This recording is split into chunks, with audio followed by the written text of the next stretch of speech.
और चलिए अब आगे बढ़ते, बात अब करेंगे अमेरिका की, क्योंकि अमेरिका अब अकेला होता हुआ नजर आ रहा है। दरअसल देखिए, दुनिया एक ऐसे मुहाने पर खड़ी है जहां एक चिंगारी पूरी धरती को बारूद के ढेर में बदल सकती है। मिडिल ईस्ट में तनाव अब केवल धमकियों तक सीमित नहीं रहा है, बल्कि ग्राउंड ऑपरेशन की तैयारी तक पहुंच गया है। लेकिन इस बार तस्वीर बदलती हुई नजर आ रही है। कल तक देखिए, जो अमेरिका दुनिया का थानेदार बनकर सहयोगियों की फौज लेकर चलता था, आज वही अमेरिका अलग थलग खड़ा हो गया है। कैसे? रिपोर्ट के जरिए देखिए। मिडिल ईस्ट में महाविनाश की आहट, ट्रंप का मिशन ईरान शुरू, नाटो ने छोड़ा, स्विट्जरलैंड ने रोकी हथियारों की सप्लाई, श्रीलंका का अमेरिका को नो एंट्री, तटस्थता की कसम, क्या खर्ग द्वीप पर हमला बनेगा, तीसरे विश्व युद्ध का आगाज, नए वर्ल्ड ऑर्डर की शुरुआत, क्या अमेरिका के खिलाफ खड़ा होगा संसार।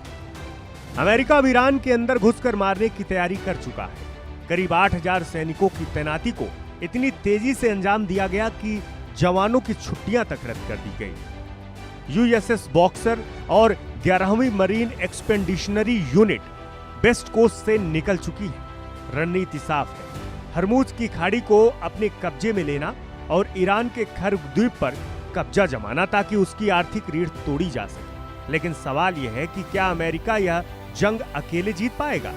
ट्रंप प्रशासन को लगता है कि यह आसान होगा, लेकिन इतिहास गवाह है कि खाड़ी की रेत में महाशक्तियां अक्सर दफन हो जाती हैं। नाटो के अधिकांश सहयोगियों ने ईरान मिशन में शामिल होने से मना किया।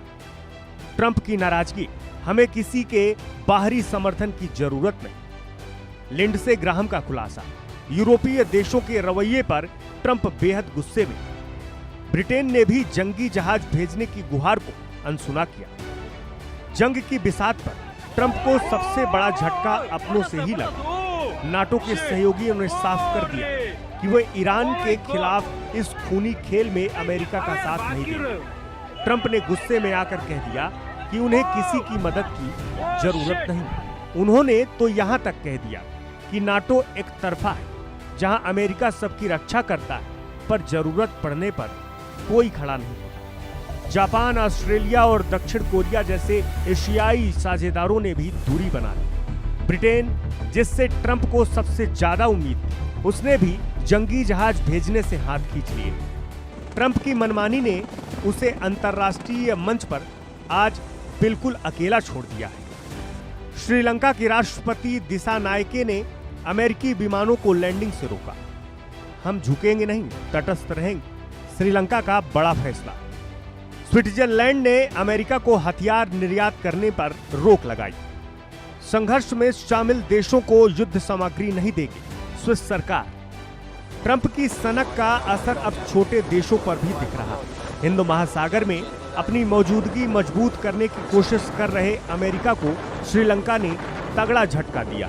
राष्ट्रपति दिसानायके ने साफ कर दिया है कि वे अपनी जमीन पर अमेरिकी लड़ाकू विमानों को लैंड नहीं होने देंगे। जिबूती से आए अमेरिकी अनुरोध को ठुकराकर श्रीलंका ने अपनी तटस्थता साबित की है। उधर तटस्थता के पर्याय माने जाने वाले स्विट्जरलैंड ने तो अमेरिका को हथियार तक देने से मना कर दिया। यह पहली बार है जब युद्ध सामग्री के लिए अमेरिका को अपने पुराने सहयोगियों से ना सुनना पड़ रहा है। तेल का खेल और खर्ग द्वीप पर खतरा, हरमुज स्ट्रेट बंद, दुनिया की 20% सप्लाई ठप, आसमान छूती कीमतें, वैश्विक अर्थव्यवस्था पर संकट। अगर खर्ग द्वीप या रिफाइनरी नष्ट हुई तो होगा महाविनाश। क्या तेल की ये आग तीसरे विश्व युद्ध का कारण बनेगी? ईरान के पास सबसे बड़ा हथियार उसकी सेना नहीं, बल्कि हरमुज की खाड़ी है। अगर ट्रंप की जिद में ईरान की रिफाइनरियों या खर्ग द्वीप को निशाना बनाया गया तो पूरी दुनिया में अंधेरा छा सकता है। तेल और गैस की कीमतें पहले ही आसमान छू रही हैं।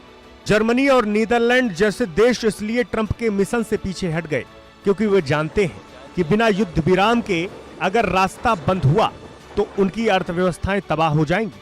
ट्रंप आर या पार के मूड में है, लेकिन यह आर या पार की जंग पूरी दुनिया की रसोई और जेब पर भारी पड़ने वाली है। चीन की एंट्री और नया वर्ल्ड ऑर्डर, ईरान पर हमला हुआ तो चीन का युद्ध